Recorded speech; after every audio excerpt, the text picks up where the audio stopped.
Today's movie is Black Angel, the 1946 film noir murder mystery directed by Roy William Neall from a script by Roy Chanslor.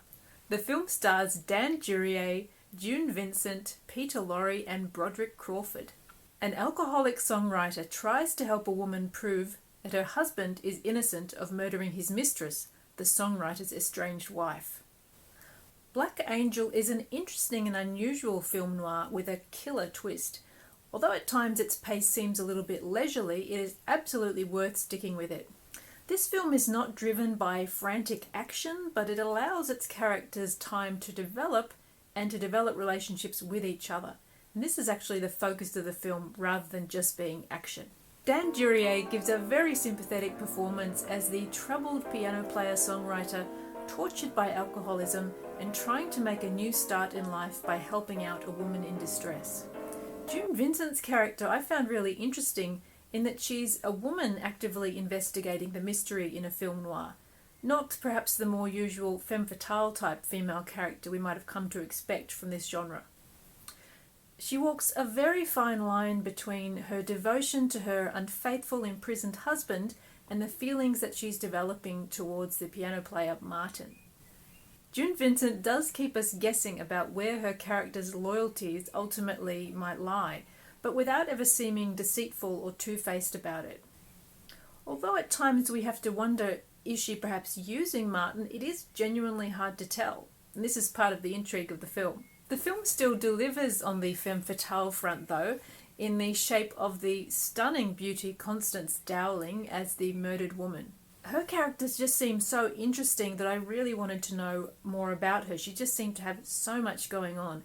And even in her brief scenes in the film, we really get the sense that Mavis is a complex woman.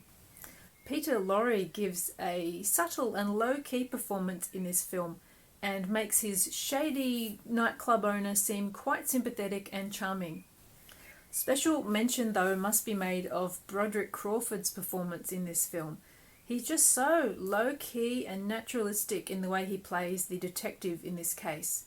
I'm more familiar with him through his role as the brash mobster in Born Yesterday, but his performance here is really striking and just so naturalistic, and it really adds realism to the film.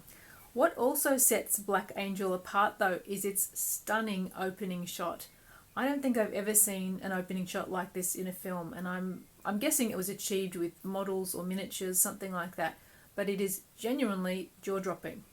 The cinematography never really reaches this peak again until quite late in the film, and when it does, it's with an effect that is really striking and dramatically very effective. And once again, this effect is not something I've seen before in films from this period. I can't really tell you what it is because it would give a spoiler to the film. I was so intrigued by the director of this film after seeing those two really stunning and very unusual visual effects in the film that I had to look him up, and I was saddened to learn that Roy William Neall actually died the same year as making this film, and he was only 59.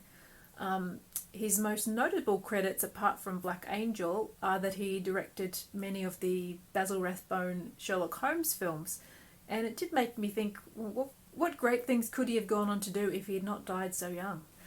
Black Angel is also notable for featuring some really stunning costume design, most notably the very daring dress worn by Mavis in the beginning of the film, but also some of the costumes featured in the nightclub scenes are really beautiful. The music featured throughout the film is also really striking, and it actually forms part of the story. The film features a number of songs which I felt were very effective. And I do really love seeing nightclub scenes in films of the 30s and 40s.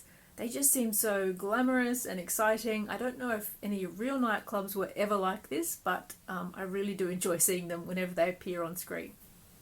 Black Angel is in some ways a B picture, but it does have several elements that really set it apart and lift it above the usual B picture standard. Namely the twist in the story, the really strong cast, and those few minutes of really stunning and unusual photography. I would recommend Black Angel if you're in the mood for a film noir that's a bit different from the usual. Thank you so much for watching today, and I hope I'll see you next time. Bye.